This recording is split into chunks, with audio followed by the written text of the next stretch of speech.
When I came back to Connecticut, I had no place to go. And so I was homeless again.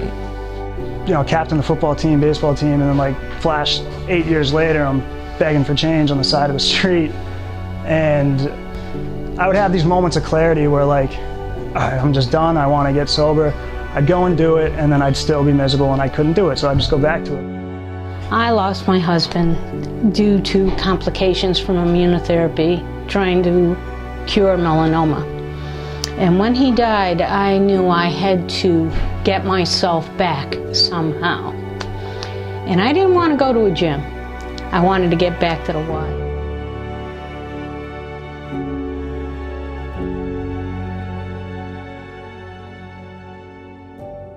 The first round of gym and swim, when he came home, he was the only kid that had a no restrictions bracelet in the pool. He could swim wherever he wanted and jump in the water whenever he wanted, and he was so proud of that.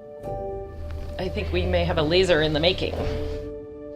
We get in the pool, then we get out, and then we go into the gym. He has anxiety, and it's hard to get through school. He's incredibly bright. He's about a year ahead of schedule on all academics, but when that translates into a teeny little body that gets pushed around in a big school, it's difficult for him. The relationships are difficult for him to maintain, to create, to build friendships out of thin air. That's really hard for him. And to come here in an environment where there's something he knows he's automatically good at. And when he gets in the pool, that's his time to show off. You know, he doesn't show off his academics because that's just not something you show off. You know, you don't hear another kid look at another kid and go, wow, I wish I could do math like you. You know, that doesn't come up. But something like this does come up. And every Friday when I come to pick him up, he's got a big goofy smile. He's so overjoyed to be here. And that to me is worth all the money. Worth the money to keep doing it again and again. Don't call me Hot Shot Ian for nothing. Yeah, that's true. You are Hot Shot Ian. I really like spending time with people and not being home alone during the summer while my mom is working. Like, going outside and stuff is more fun than sitting at home staring at a screen all day. Well, it makes my life easier because I don't have to fight with her in the morning to get up and go to camp. She's tried a couple other camps before this one and did not like them. Even after giving them like a week's run, just nope, don't want to go anymore, don't like them, please mom, don't force me to go. And this camp, she's like, so when am I going? When am I going? Like, she's excited, like she likes it. So she has a bit of social anxiety. When she first started out, she was just not very good with interacting with people, but because it's that small group, you get really familiar with them. It's not throwing her in a room with 60 kids. So because of the smaller groups, it helps her to get more familiar and open up and be more of herself, whereas in other camps that didn't work because she was just 1 in 30. She's building friendships, she's keeping those friendships. That's something she struggled with her whole life, so it's really nice. We were looking for an activity for him. He's very active, very physical. Nancy, I called her and said, do you have any programs that Martu might like? And she immediately said, Race for Chase would be amazing. So the more she told me about it, the more I knew that it would be a great program for him. Yeah, it was fun. I had a lot of nice kids there. And the race was nice. I got the sportsmanship award. It was so amazing because we were with all the kids, like over 400 kids. And do you know, he didn't miss a day. Every time he left, I picked him up, he'd say goodbye. He made new friends every day. So he loved it. And I did like the swimming there. The pool was big and they were nice enough to let us jump off the diving boards. It was a nice range of ages, so there were some little kids that he kind of helped, and then there were the older ones that kind of took him under their wing. And it was a really good experience for him and to be part of a team.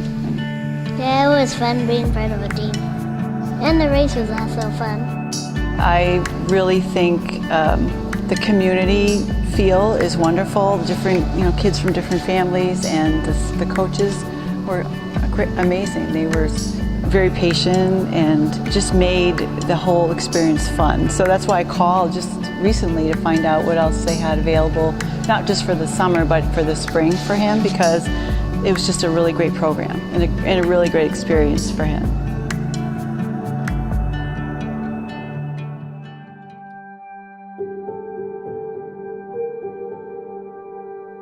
I'm sober today. I've been sober about 3 years. I've actually struggled for years. I moved around a lot because I was an alcoholic early age, about 15, all the way till like 26. And then I became a heroin addict. And that just took me to a new level, And I went to 6, 7 rehabs, halfway houses, all that stuff, And I kept getting kicked out. I lived in a tent in the woods in Norwich because I got kicked out of the sober house. I ended up doing things I never thought I would do, like stealing from people that I would never, if I was sober, steal from. And then the last time I went to rehab, it was a 3-month. And when I finally looked at myself, I saw a lot of things I needed to change. So I moved to Torrington, homeless about a year, and then they recommended, hey, after a year we can get you into the YMCA. I've been at the Y I've lived here about 2 years, and I love my room. It's a place to put your head at night. It's your own personal space. I've never lived at a place that the housing manager was that personable. Willem is actually kind of like my therapist. I check in with him once a week at least, but when I'm having other problems, it doesn't matter what it is, he'll sit down and listen to you. He's a great guy. Most people here are very, just like me. They need a place to put their head at night, I don't just see it as that. I see it as more, because I do have Willem. I do have everything else that comes with the YMCA. Working out, going to the pool, basketball courts, there's everything you would ever want. I love the Y, I really do. I've been here for 4.5 years. When I came here 3 months later, my husband had a stroke, so I have to stay at home to take care of him. Yeah, I have to learn the language, learn the culture, everything. She's a very serious teacher, so she corrected me every mistake I made. When I talked to her, even she gave me a lot of homework. Yeah, like let me writing, like journals. She's an amazing student. She got her citizenship, so that was like the most obvious big change. Right. Which was a huge, I think, a huge accomplishment. And I know you were really nervous about it, and the first time it didn't go through, so it had to be done a second time. I was so nervous. I think, second time I couldn't pass. But she always gave me like the encourage me, like the questions. It's very, very difficult for me, so I have to ask her. She practiced for me. So I understood. So when second time to go to my my citizen test, so I feel much comfortable. But there's a lot of people that are going to just fall through the cracks for one simple reason, because they can't speak the language that everybody else speaks. And that's really sad that that's the only thing disconnecting them from like this great life and this great connection in this place where they live and they work and they give back, So I think that's why it's important. Honestly, really hard language, like communication. Yeah, make communication. It's really hard for me. But after I talk to her, she understand. She understand a lot of my thinking. Even she gets me. Even I say something wrong. Just to have something useful to offer somebody else, and it's something that I just have. Like, I just can speak English. That's not something that I had to work hard for like she does, but I can just give it away to somebody else and hopefully help her feel more connected, because she does spend a lot of time just caring for her husband. So what I want for her is to really feel like she can make more friends here and be connected to her community, and I just want her to feel empowered.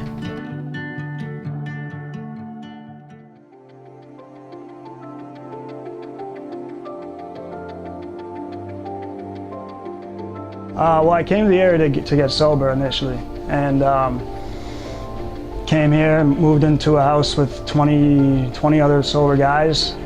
Really only planned on staying like a couple months, but 2 years later I'm still here, and you know, started viewing myself in a better light. I would have these moments of clarity where like, I'm just done, I want to get sober. I'd go and do it, and then I'd still be miserable and I couldn't do it, so I'd just go back to it. But like this time I made the change by staying outside of where I'm from and actually giving it a try with AA and sponsors, and made the huge lifestyle change. Coming here is a huge part of it, just to get myself in a better space physically and mentally, and it's like, you know, it's like a meditation coming here, I always say. This is my place for my meditation, and this is, you know, a huge part of my whole recovery process. I ride horses competitively, and so I got knocked unconscious, so I had a concussion for about 3.5 months. So I couldn't work out at all, and so I lost a lot of muscle. And so Rob definitely helped, you know, make me stronger than I was before, which is awesome. Usually I come twice a week. It's definitely something I look forward to. I really, you know, never know what I'm getting myself into every day. Sometimes we do boxing, which I'd never done before, and I love that. He's really gotten me into weightlifting, which I hadn't done at all before, and he's gotten me kind of hooked on it, and I love that. And it's just, you know, a really great way to work out. I've always loved working out, but I'd never done any kind of like heavy weightlifting. I also have a permanent injury. My arm's reconstructed, so I always have to, you know, keep my strength up because I use one arm and hand a lot more. That's why I work with a trainer, because they know what to tweak, because what a lot of people like that you could do or you could do, I can't do. So she'll say, okay, try this, or we'll use a band and, you know, use the weight that way. Very friendly place. Everybody cheers you on. You know, it's all like a collaborative effort. People will go, why doesn't Allison try this? You know, or Lisa will come in and say, oh, you know, Rob thought of this, or there's a yoga instructor, Chris, he thought of another thing I could do. No, so it's really helpful. It's like it's like a collaborative effort, but in a friendly way. So of course you want to come back. In the late 30s, right, I used to come to the YMCA and as a kind of like a day student, and really enjoyed it. It was fun. I was trying to get up into that basketball gym, which was the only one in Torrington, and just to get up there would be a thrill. And finally got there about 1940, and that was my big thing, basketball. I had to get on that court. Went through high school in Torrington and went into the Marine Corps. I was drafted into the Marine Corps. I spent a few years there, and after I got out, I finally went into my own business, and eventually I ended up getting a heart attack, and it was a severe heart attack, many blockages, and had open heart surgery, and it was successful. I said, something's wrong in my life, I gotta do something else. And one of my sons said to me, why don't you go to the YMCA? I said, that's really not my thing, but I'll give it a try.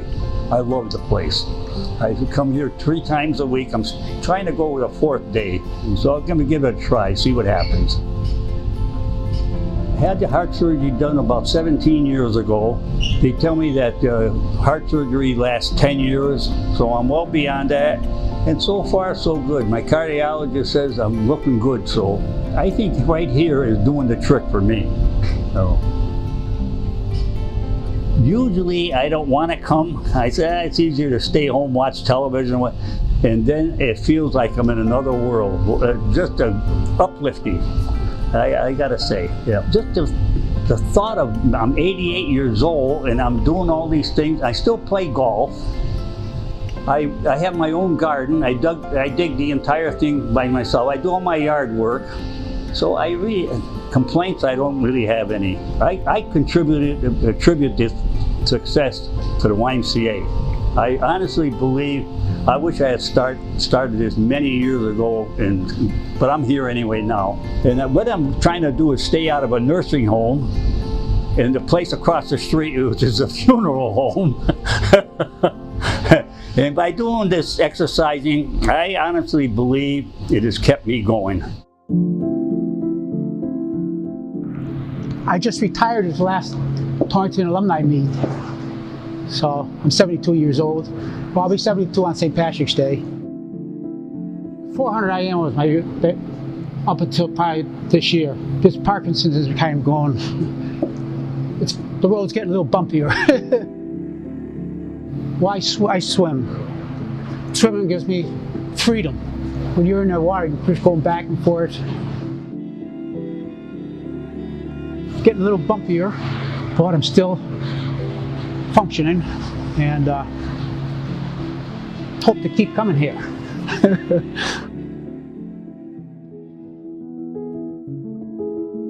When I was a little girl, I grew up in Southington, and I spent every Saturday at the Y.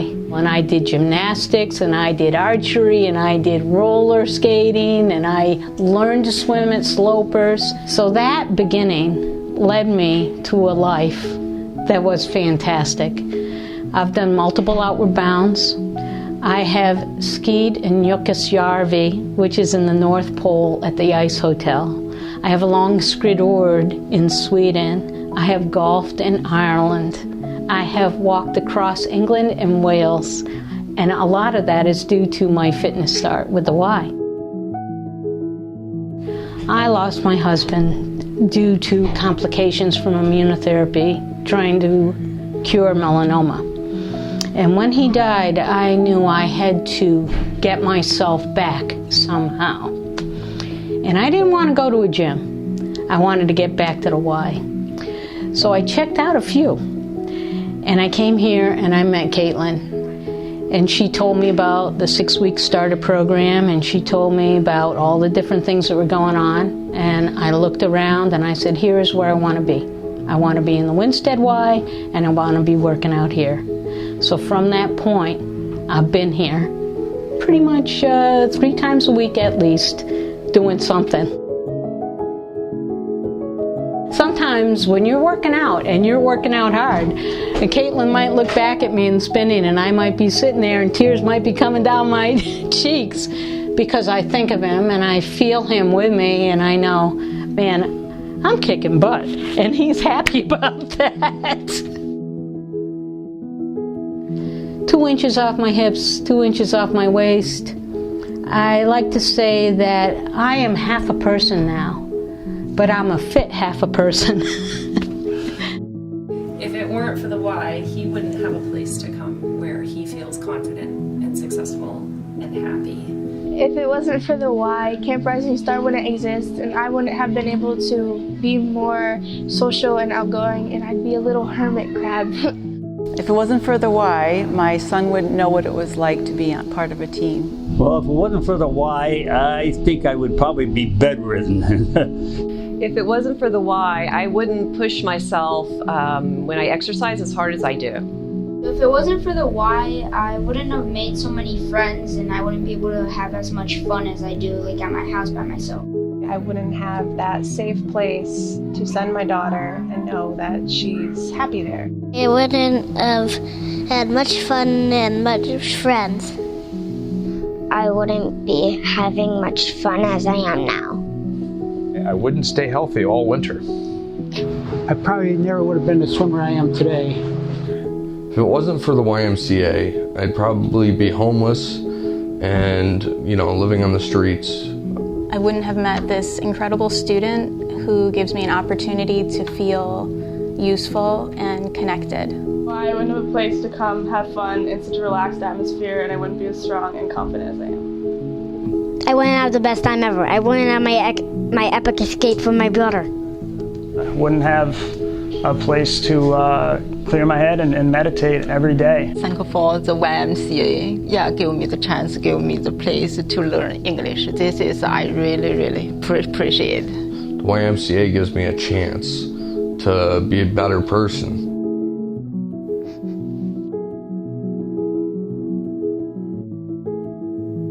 I don't know how I would have got through this year if it wasn't for the Y.